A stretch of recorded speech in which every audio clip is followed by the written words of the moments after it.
নমস্কার বন্ধুরা, আজকে রান্না করব পোস্ত, ফুলকপি, আলু দিয়ে ভাজা। প্রথমে তেল গরম করে ফোড়নে দিয়ে দেব পোস্ত আর শুকনো লঙ্কা একটা।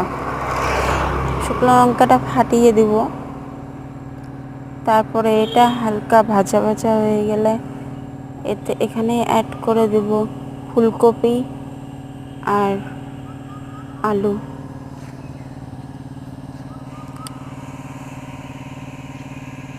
তাতে কিছু লবণ দিয়ে দেব আর কিছু চেরা লঙ্কা।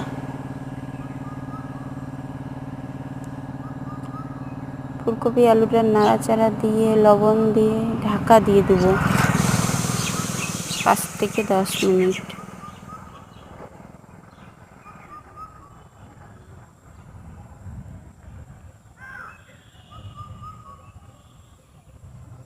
গ্যাসের ফ্লেমটা অবশ্যই মিডিয়াম রাখবেন।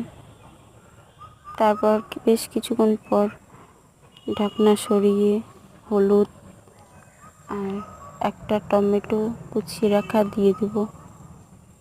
দিয়ে নাড়াচাড়া দিয়ে ভালোভাবে ভাজবো।